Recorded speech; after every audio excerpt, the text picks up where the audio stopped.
नारद, तुम फिर यहाँ आ गए। मैं ब्रह्मलोक से ये विचार करके यहाँ आया था कि यहाँ एकांत मिलेगा, किंतु तुम यहाँ भी मिलने चले आते। लगता है अब मुझे कहीं और स्थान ग्रहण करना पड़ेगा। परमपिता, यदि मैं यहाँ तक पहुँच सकता हूँ तो मैं वहाँ भी अवश्य पहुँच सकता हूँ जहाँ आप जाएंगे। ये सब आप ही की कृपा का फल है। नारायण नारायण।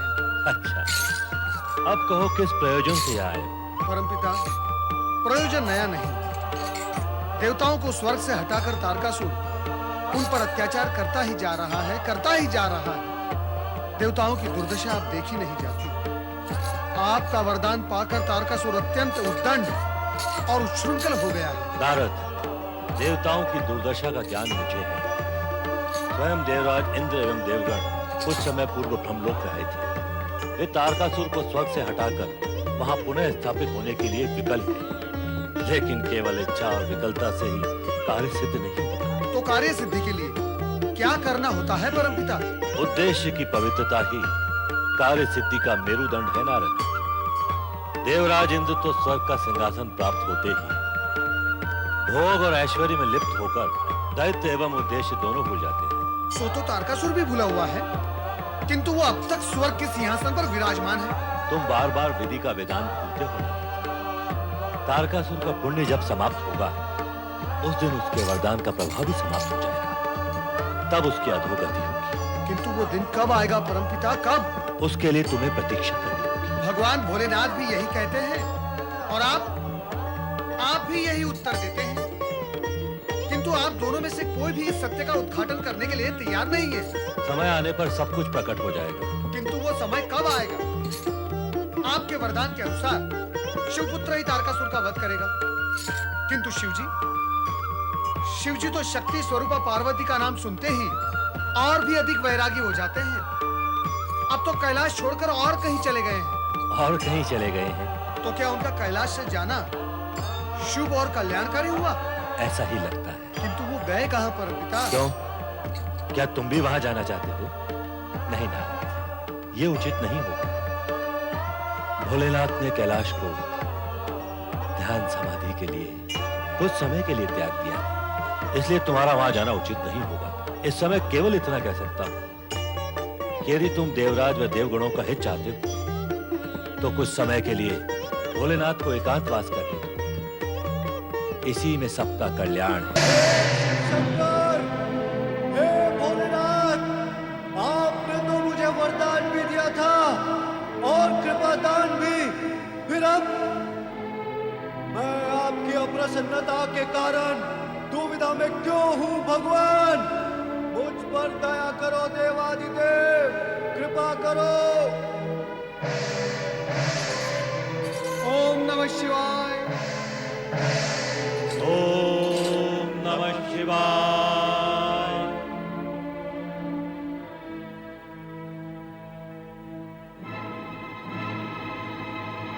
आश्चर्य है, घोर आश्चर्य। गंगा अवतरण हुआ ही और नहीं भी। नारायण नारायण।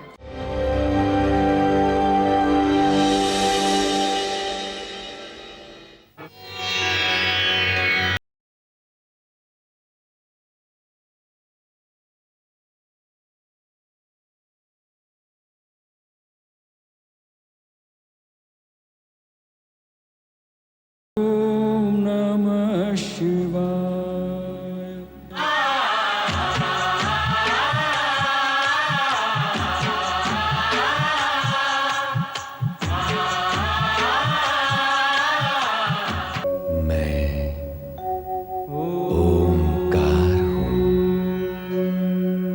सत्य, सुंदरता, शुभ्रता, सौम्यता, शक्ति, सामर्थ्य, कल्याण आदि गुणों का एक मिश्रित प्रकार हूं। मैं ओंकार हूं। उधर कैलाश पर नंदी चिंतित है कि मां शक्ति का अवतार कब होगा। नारद उसे आकर बताते हैं कि वो हो गया है। सब प्रसन्न होते हैं। नारद के प्रश्न पूछने पर शिव उन्हें प्रतीक्षा करने के लिए कहते हैं। मंगल की मां धरती काशी पहुंचकर मंगल के साथ शिव आराधना करने लगती है। गर्ग ऋषि पार्वती की प्रतिभा से प्रसन्न होकर आशीर्वाद देते हैं, तो शिव भगवान मंगल की शिव भक्ति से प्रसन्न होकर उसे ग्रहलोक में स्थान देते हैं। उधर हिमालय राज चिंता में डूबे हुए हैं। पिताश्री, क्या बात है पिताश्री? आपके श्रीमुख पर तो चिंता की रेखाएं उभर आई हैं। पुत्र के होते यदि पिता को चिंता करनी पड़े तो ये पुत्र के लिए बहुत दुख और लज्जा की बात है। कृपया अपनी चिंता का कारण बताएं। कुछ विशेष नहीं पुत्र मैना। संतान जब युवा हो जाए तो उसके भविष्य की व्यवस्था करने का विचार आना स्वाभाविक ही है, और ये विचार ही कभी कभी चिंता का विषय बन जाता है। किंतु पिताश्री, आपको मेरे विषय में चिंता करने की क्या आवश्यकता है? आप पर विधाता की कृपा है और मुझ पर आपका आशीर्वाद। मेरा भविष्य तो उज्जवल है ही। पुत्र जब आशा से परिपूर्ण हो तो पिता को विश्वास हो जाता है कि उसके पुत्र का भविष्य उज्जवल है।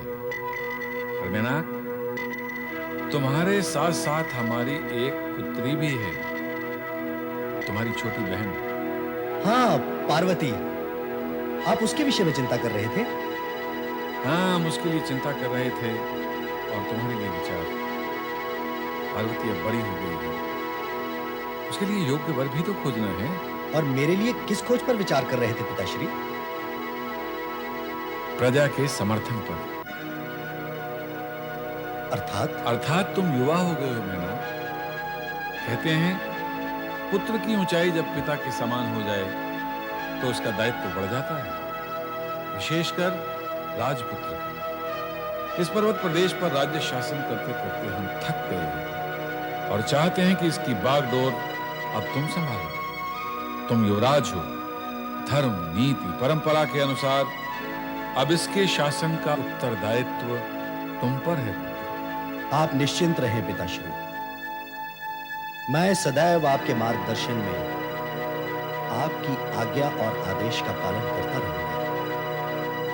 मुझे तुमसे यही आशा थी पुत्र।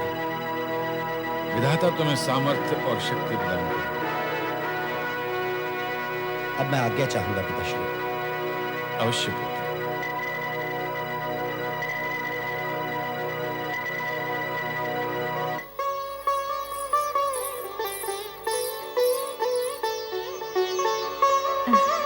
स्वामी, आप अकेले में क्या सोच सोच के मुस्कुरा रहे हैं?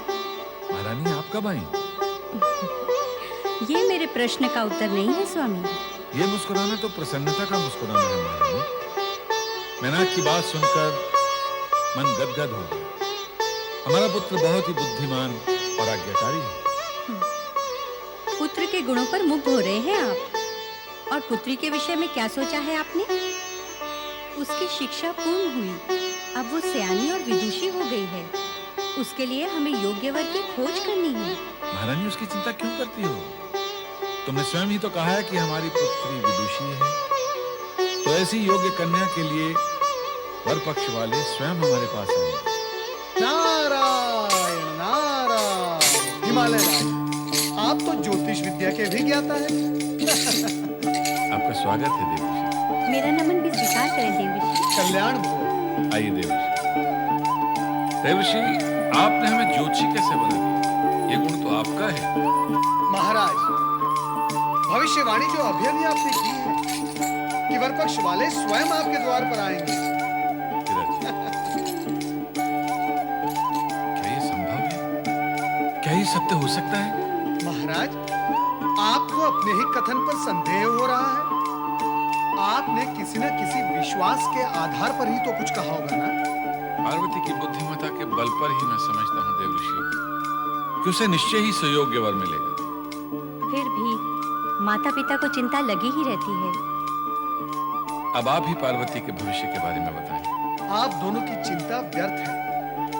पार्वती का भविष्य उज्जवल ही उज्जवल है। जब तक योग्य वर की खोज पूर्ण नहीं होती, तब तक चिंता तो स्वाभाविक ही है ना देव ऋषि।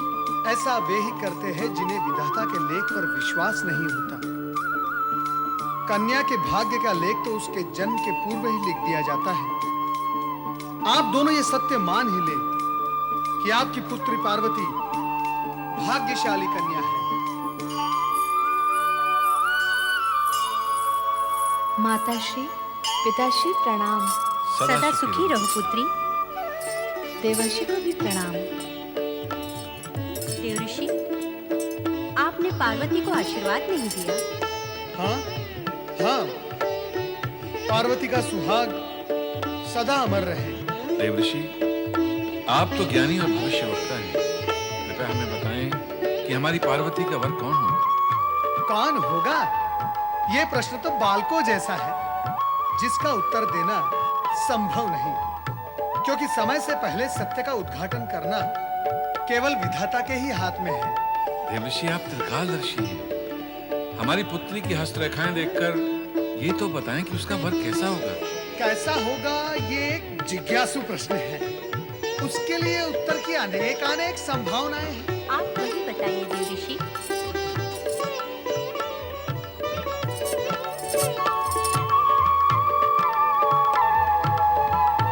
वो सब बताने में तो युग बीत जाएगा महारानी।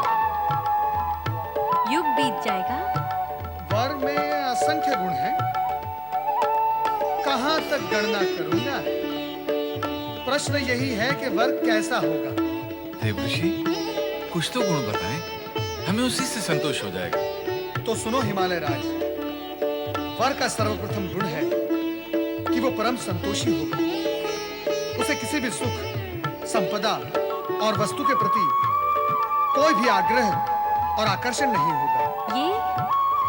ये तो साधारण गुण है देव ऋषि। नारायण नारायण, इसे आप साधारण गुण कह रही हैं? ये सर्वश्रेष्ठ और असाधारण गुण है। कलयुग में ये एक गुण सभी गुणों पर भारी पड़ेगा। तब कन्या के माता पिता ऐसे ही वर की खोज में रहेंगे जो परम संतोषी होगा। आगे बताएं देवर्षि। पार्वती के होने वाले पति संपूर्ण जगत द्वारा पूज्य एवं सभी शक्तियों से और दिव्य शक्तियों से परिपूर्ण होंगे। क्या कोई देवता होगा? संभव है, क्योंकि तनिक सी प्रशंसा से प्रसन्न होने वाले हैं। अर्थात प्रशंसा प्रिय होगा। हिमालय राज, प्रशंसा उसी की होती है जो उसके योग्य होता है। उचित कहा आपने। और नारायण नारायण, कहा था ना मैंने, उनके गुणों की गणना करते करते युग बीत जाएंगे।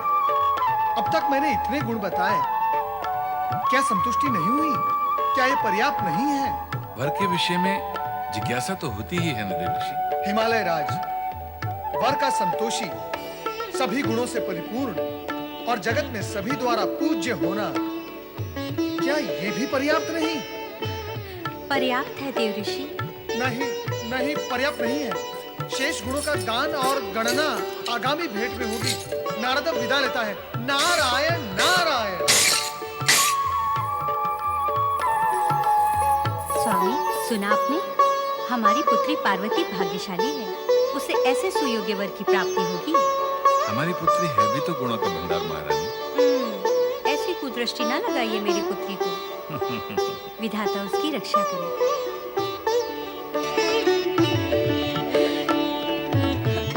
पार्वती, अब कुछ बोल ना। गूंगी बनी क्यों खड़ी है? अरे जया, कैसी निर्बुद्धि है तू?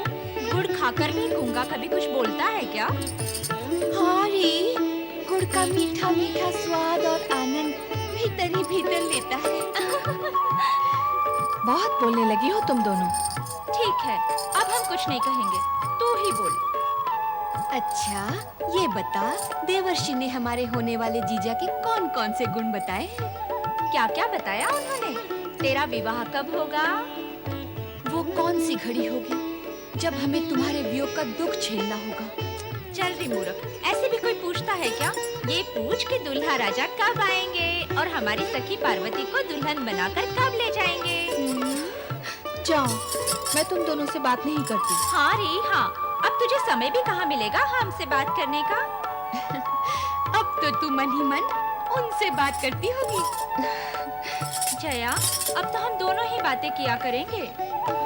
और उपाय भी क्या है? अभी से अभ्यास कर लेते हैं।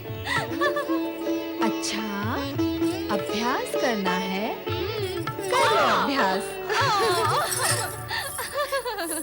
सखियों के संग खेल कूद और हास परिहास में पार्वती इस सत्य को सर्वथा भूल चुकी थी कि वो शक्ति का अवतार है। इसीलिए वो एक सामान्य कन्या की भांति भावी पति की छवि सदा मन में संजोई रहती थी। दूसरी ओर भयग्रस्त देवगण भविष्य की शंकाओं के निराकरण के लिए भगवान शिव की शरण में पहुंचते हैं। शिवगण अपने स्वामी की पूजा अर्चना कर रहे हैं।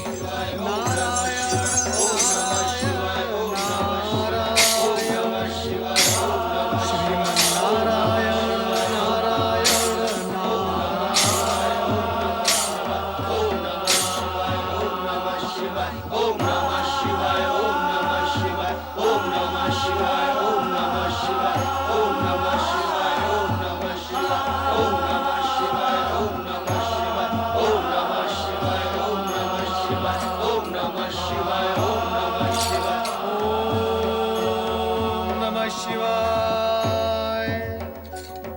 हर हर हर महादेव। हर हर हर महादेव। हर हर हर महादेव। हर हर हर महादेव। हर हर हर महादेव। हर हर हर महादेव। भगवान शिव शंकर की आओ नारद, अपने आने का प्रयोजन करो। महादेव, हम सब आपसे कुछ निवेदन करने आए हैं। जानता हूं नारद, आप लोग जब भी आते हैं निवेदन करने ही तो आते हैं। कहो। देवराज, कह दो अपने मन की बात। नहीं देवऋषि, जो भी कहना है आप ही कह दें। ऐसा कौन सा विषय है जिसे नारद और देवराज दोनों को कहने में संकोच हो रहा है? भगवान, संकोच केवल इतना ही है कि एक ही विषय के लिए हम आपको बारंबार कष्ट देने आ पहुंचते हैं। विषय और प्रयोजन कहो नारद। शक्ति अवतार को प्रकट हुए अधिक समय बीत गया है, तो पार्वती अब विवाह योग्य हो गई है। भगवान नारद, तुम उन बातों की चर्चा क्यों कर रहे हो जो मैं स्वयं जानता हूं? नारायण नारायण। देवेश्वर, ऐसा कौन सा विषय है जो आपको ज्ञात न हो? आपको तो यह भी ज्ञात होगा ही कि हम आपसे यही प्रश्न करने आए हैं कि आप देवी पार्वती से कब विवाह करेंगे, उन्हें अपनी जीवन संगिनी कब बनाएंगे, शिव पार्वती का विवाह कब होगा, इस ओर से आपकी उदासीनता कब पूर्ण होगी? बस नारद, बस। अपने प्रश्नों की गति को विराम दो और तनिक विश्राम करो। मेरे लिए तो विश्राम ही विश्राम है भगवान, परंतु इन देवगण का क्या होगा जिनका भविष्य आपके आश्रय पर आधारित है? ऐसा बार बार क्यों होता है? कैसा भगवान? देवगण को आश्रय की आवश्यकता पड़ती है। ये सब प्रतिकूल परिस्थितियों का परिणाम है देवादिदेव। केवल प्रतिकूल परिस्थिति, प्रतिकूल आचरण नहीं। महादेव, प्रतिकूल परिस्थितियां अथवा आचरण जो भी था, उसका परिणाम तो इन लोगों ने भोगा ही है भगवान। किंतु अब कष्ट से मुक्ति का विचार करना है। मात्र विचार करने से कार्य नहीं होता नारद। हर कार्य का नियत समय होता है। उस समय का समय कब आएगा भगवान, ये बता दे तो उचित होगा। नारायण नारायण। इस समय इस प्रश्न का उत्तर देना आवश्यक नहीं। तो हम पुनः कब आएं देवादिदेव? उसकी क्या आवश्यकता है?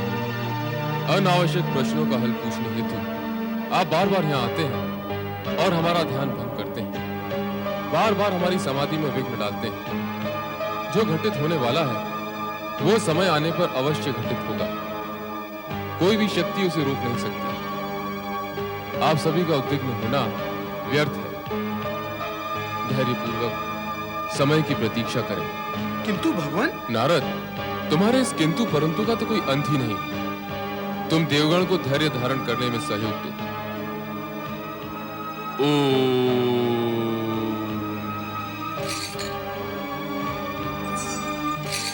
देव ऋषि, नंदी, समय की प्रतीक्षा करो। परंतु देव ऋषि, देवराज इंद्र, शिवाज्ञा मानकर धैर्य धरो। नारायण नारायण।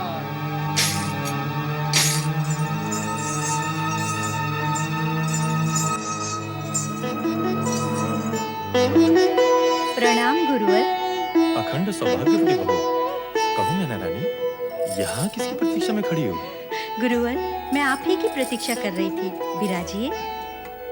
मेरी? जी। भला क्यों? देवऋषि नारद ने पार्वती के विषय में भविष्यवाणी की है, अर्थात उसके भावी पति के विषय में। परंतु उन्होंने स्पष्ट कुछ भी नहीं बताया, केवल वर के गुण और लक्षण बताए हैं। मेरे मन में जिज्ञासा बलवती हो रही है कि ऐसे गुण और लक्षण वाला कौन हो सकता है। वहाँ पार्वती और अन्य के समक्ष प्रश्न करना मैंने उचित नहीं समझा, इसलिए मैं आपकी प्रतीक्षा कर रही थी। ओह, तो ये बात है।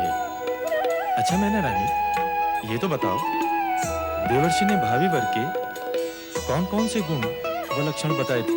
उन्होंने कहा था वो परम संतोषी होगा, संपूर्ण जगत द्वारा पूज्य और दिव्य शक्तियों से परिपूर्ण होगा। वो तनिक सी प्रशंसा से प्रसन्न होने वाला होगा। और ये भी कहा था, बस मैना रानी बस, ये सारे लक्षण तो भगवान शिव जी के ही हैं। भोलेनाथ शिवशंकर। देवर्षि नारद की भविष्यवाणी सत्य ही होगी, कारण कि पार्वती का पति भगवान शिव शंकर के अतिरिक्त अन्य कोई हो ही नहीं सकता। ये शिव और शक्ति का मिलन होगा, और जो होगा शुभ ही होगा।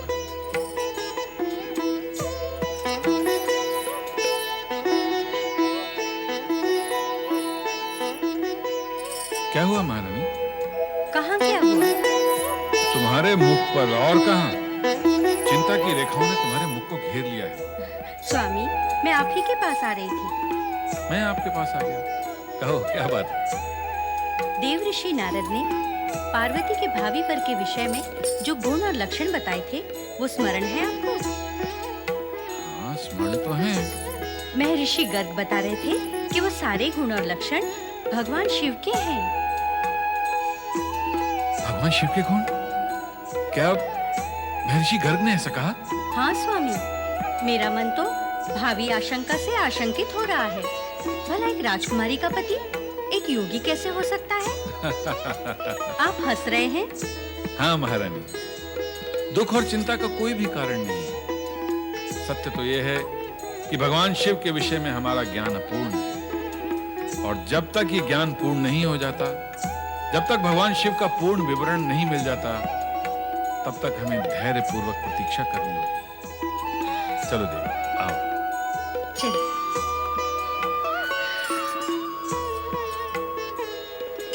ओह, तो ये बात है। चुपके चुपके उनकी चर्चा सुनी जा रही है। कैसी चर्चा?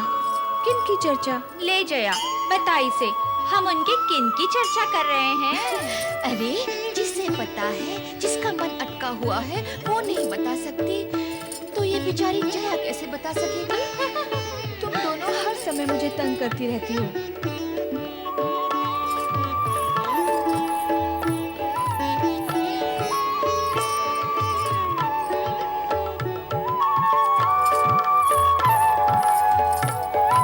देख नहीं सकी, पार्वती को हर समय तंग करना भला नहीं है। ठीक है, भविष्य में हम हर समय नहीं, कभी कभी तंग करेंगे, क्यों? ठीक है ना? फिर वही। अरे क्या फिर वही? भीतर मन में तो लड्डू फूट रहे हैं और ऊपर से स्वांग रच रही हो। सखियों से मन की बात छिपाना अच्छी बात है क्या? बोलना अच्छी बात है क्या? नहीं, तो फिर बताना। क्या? मन की बात? क्या बात? फिर लगी स्वांग करने। देखो, हम उनकी बात कर रहे हैं जो भविष्य में बारात लेकर आएंगे और तुम्हें यहाँ से ले जाएंगे। वो कैसा सुखद क्षण होगा जब मुझे ले जाने के लिए मेरे आराध्य भोलेनाथ आएंगे। मैं उस क्षण की व अपने आराध्य भोलेनाथ की प्रतीक्षा करूंगी। आपने मुझे बुलाया भगवान? हाँ नंदी। आज्ञा करें प्रभु। नंदी, यहाँ कैलाश पर हम एक भाव से समाधि में नहीं बैठ सकते। क्यों क्यों भगवान? देखते नहीं, कभी नारद तो कभी इंद्र और देवगण आकर हमारी समाधि में विघ्न डालते रहते हैं। वे तो आपकी कृपा प्राप्ति के हेतु आते हैं भगवान। नंदी, जो कृपा के योग्य होते हैं उन्हें हमारे पास आने की आवश्यकता नहीं, हम स्वयं उनके पास पहुंच जाते हैं। रहे नारद, वे यहाँ कृपा प्राप्ति हेतु नहीं, कृपा दिलवाने हेतु आते हैं। प्रभु, सभी आपकी महिमा का गान करते हैं। किंतु नंदी, यदि हम ध्यान नहीं लगाएंगे तो कृपा और महिमा का अर्थ समाप्त हो जाएगा। आज्ञा करें प्रभु, क्या करना है? हमने कैलाश त्यागने का निश्चय कर लिया। कैलाश का त्याग? किंतु भगवान, आपके बिना मैं कैसे रह सकूंगा? चिंता ना करो नंदी, तुम भी हमारे साथ चलोगे। जो आज्ञा भगवान। ध्यान रहे कि मेरे साथ केवल तुम आ रहे हो, अन्य कोई गण नहीं। और कोई भी नहीं आएगा साथ में? आना क्या, किसी को इस बात की सूचना भी नहीं होगी कि हम कहाँ गए हैं और कहाँ प्रवास कर रहे हैं। कब चलना है भोलेनाथ? अभी, इसी समय। आओ।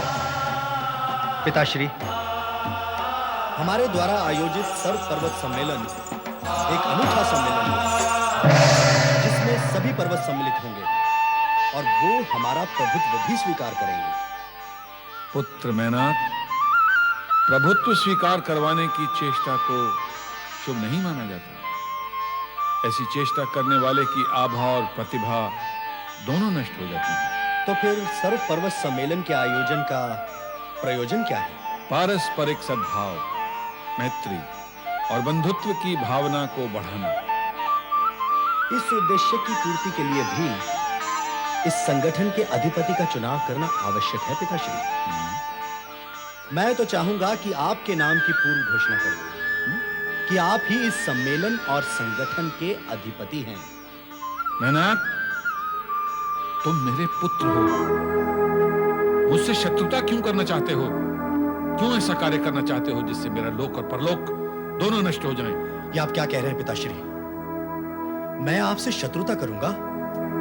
आपका लोक प्रलोक नष्ट करूंगा? ये विचार आपके मन में आया कैसे? आप मेरे पिता हैं, मैं आपका अहित करूंगा? नहीं पिताश्री, कदापि नहीं।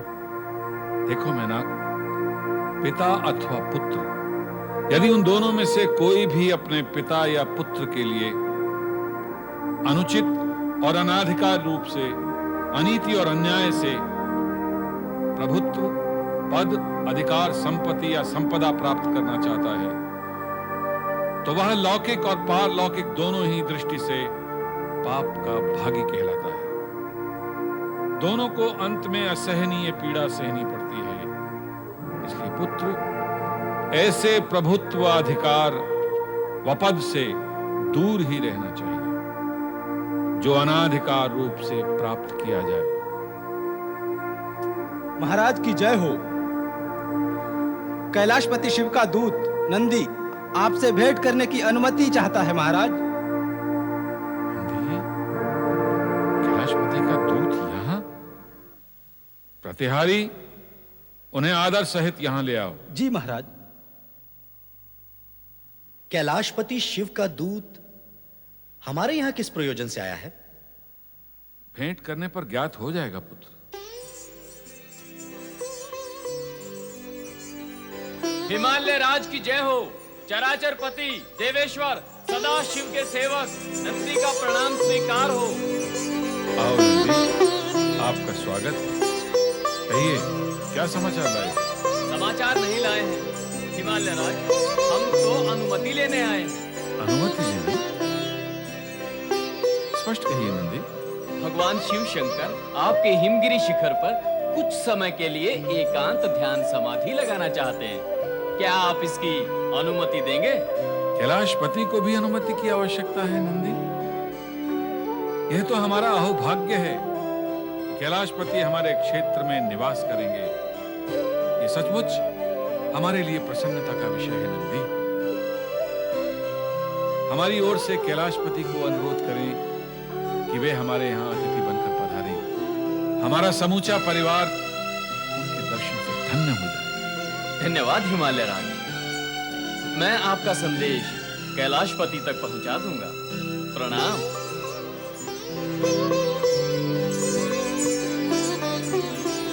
पिताश्री, शिवजी को कैलाश पर्वत त्याग कर हमारे क्षेत्र में आने की आवश्यकता क्यों आन पड़ी? मैना, जब विधाता को किसी प्राणी के सौभाग्य या दुर्भाग्य की रचना करनी होती है तो वे ऐसी परिस्थितियों और घटनाओं का निर्माण करते हैं जो साधारण मनुष्य की बुद्धि से परे है। किंतु कैलाशपति का हमारे क्षेत्र में पदार्पण निश्चय ही सौभाग्यपूर्ण होगा। कैलाशपति द्वारा किसी का आतिथ्य स्वीकार करना केवल सौभाग्य का ही नहीं, अपितु प्राणी के लिए गौरव का विषय भी है। भोलेनाथ के कैलाश से प्रस्थान करने पर और ब्रह्मलोक से ब्रह्मा जी के अदृश्य हो जाने से शिवगण तथा देवगण दोनों ही अनिश्चितता की स्थिति में थे तथा सृष्टि की व्यवस्था में भी बाधा उपस्थित होने लगी थी।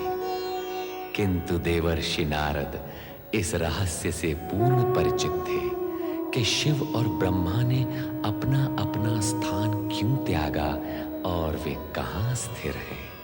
नारायण नारायण नारायण श्रीमन्नारायण नारायण नारायण नारायण नारायण नारायण। नारद, तुम फिर यहाँ आ गए। मैं ब्रह्मलोक से ये विचार करके यहाँ आया था कि यहाँ एकांत मिलेगा, किंतु तुम यहाँ भी मिलने चले आते। लगता है अब मुझे कहीं और स्थान ग्रहण करना पड़ेगा। परमपिता, यदि मैं यहाँ तक पहुँच सकता हूँ तो मैं वहाँ भी अवश्य पहुँच सकता हूँ जहाँ आप जाएंगे। ये सब आप ही की कृपा का फल है। नारायण नारायण। अच्छा, अब कहो किस प्रयोजन से आए? परमपिता, प्रयोजन नया नहीं। देवताओं को स्वर्ग से हटाकर तारकासुर उन पर अत्याचार करता ही जा रहा है, करता ही जा रहा है। देवताओं की दुर्दशा अब देखी नहीं जाती। आपका वरदान पाकर तारकासुर अत्यंत उद्दंड और उच्छृंखल हो गया है। नारद, देवताओं की दुर्दशा का ज्ञान मुझे है। स्वयं देवराज इंद्र एवं देवगण कुछ समय पूर्व ब्रह्मलोक में आए थे। वे तारकासुर को स्वर्ग से हटाकर वहां पुनः स्थापित होने के लिए विकल है, लेकिन केवल इच्छा और विकलता से ही कार्य सिद्ध नहीं होता। तो कार्य सिद्धि के लिए क्या करना होता है परमपिता? उद्देश्य की पवित्रता ही कार्य सिद्धि का मेरुदंड है नारद। देवराज इंद्र तो स्वर्ग का सिंहासन प्राप्त होते ही भोग और ऐश्वर्य में लिप्त होकर दैत्य एवं उद्देश्य दोनों भूल जाते हैं। सो तो तारकासुर भी भूला हुआ है, किंतु वो अब तक स्वर्ग के सिंहासन पर विराजमान है। तुम बार बार विधि का विधान भूलते हो। तारकासुर का पुण्य जब समाप्त होगा उस दिन उसके वरदान का प्रभाव भी समाप्त हो जाएगा, तब उसकी अधोगति होगी। किंतु वो दिन कब आएगा परमपिता, कब? उसके लिए तुम्हें प्रतीक्षा करनी होगी। भगवान भोलेनाथ भी यही कहते हैं और आप भी यही उत्तर देते हैं, किंतु आप दोनों में से कोई भी इस सत्य का उद्घाटन करने के लिए तैयार नहीं है। समय आने पर सब कुछ प्रकट हो जाएगा। किंतु वो समय कब आएगा? आपके वरदान के अनुसार शिवपुत्र ही तारकासुर का वध करेगा, किंतु शिवजी तो शक्ति स्वरूपा पार्वती का नाम सुनते ही और भी अधिक वैरागी हो जाते हैं। अब तो कैलाश छोड़कर और कहीं चले गए हैं। और कहीं चले गए हैं? तो क्या उनका कैलाश से जाना शुभ और कल्याणकारी हुआ? ऐसा ही लगता है। किंतु वो गए कहां परमपिता? क्यों? क्या तुम भी वहां जाना चाहते हो? नहीं ना, ये उचित नहीं होगा। भोलेनाथ ने कैलाश को ध्यान समाधि के लिए कुछ समय के लिए त्याग दिया है, इसलिए तुम्हारा वहां जाना उचित नहीं होगा। इस समय केवल इतना कह सकता हूं कि यदि तुम देवराज व देवगणों का हित चाहते हो तो कुछ समय के लिए भोलेनाथ को एकांतवास कर दो। इसी में सबका कल्याण है। महारानी मैना, क्या सोच रही हो? आजकल तुम सोचने बहुत लगी हो। जब पुत्री युवा और विवाह योग्य हो जाती है ना, तो माता भी सोचने लगती है। केवल माता? कहो माता पिता सोचने लगते हैं। चलो हिमगिरी चले और कैलाशपति के दर्शन करते हैं। चलिए। किंतु स्मरण रहे, नंदीश्वर कैलाशपति का संदेश दे गए हैं कि वो एकांत की खोज में हिमगिरी के शिखर पर आए हैं। इसलिए कोई भी उनकी ध्यान समाधि में बाधा न डाले। पैनाक, हम बाधा डालने नहीं जा रहे हैं पुत्र, हम तो दर्शनों के लिए जा रहे हैं। एक ही बात है पिताश्री, आपका वहां जाना आपके लिए तो दर्शन है, किंतु उनके लिए विघ्न है। मैनाक, तुम भूल रहे हो, कैलाशपति हमारे अतिथि हैं। उनकी सुख सुविधा का ध्यान रखना हमारा परम कर्तव्य है। सत्य तो यह है कि हम उन्हें अपनी सेवाएं अर्पित करने जा रहे हैं, और इसे दर्शन कहना मातृभाषा की उत्कृष्टता है। मैं तो कहूंगा तुम भी हमारे साथ चलो और पार्वती को भी यहीं बुला लो। हाँ पुत्र।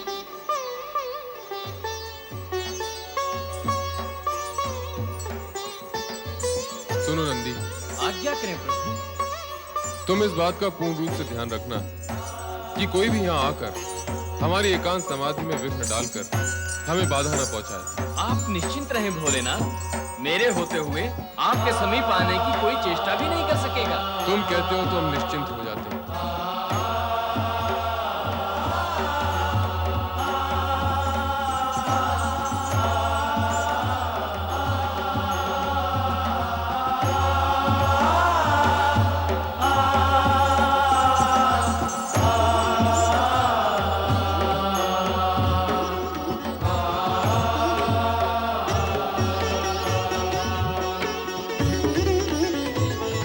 नंदी, ये स्थान तुम्हें कैसा लगा?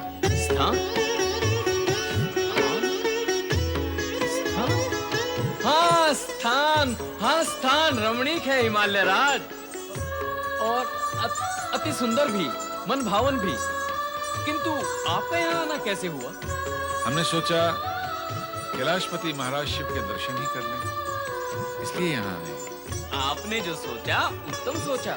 आप दर्शन करने के लिए आए, सब परिवार आए हैं। हाँ, यहाँ सब जो आते हैं दर्शन के लिए ही आते हैं, समाधि लगाने कोई नहीं आता। हाँ हाँ समाधि, भोलेनाथ ध्यान समाधि में लीन है, दर्शन संभव नहीं। दूरदर्शन भी संभव नहीं? अर्थात दूर से दर्शन। इस तरह दर्शन भी हो जाएंगे और समाधि भी भंग नहीं होगी। दूरदर्शन से भी किसी को लाभ हुआ है हिमालय राज?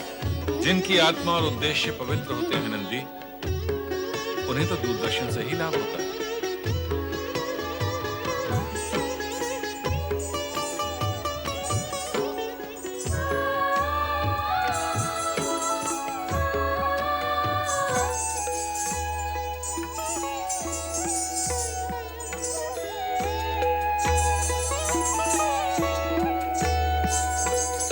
अब दूरी से क्यों, समीप से दर्शन होंगे।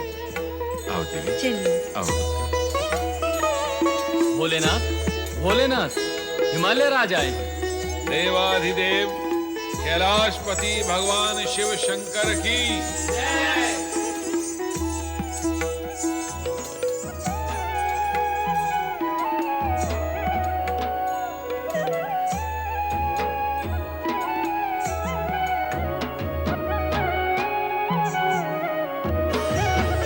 आदिशक्ति?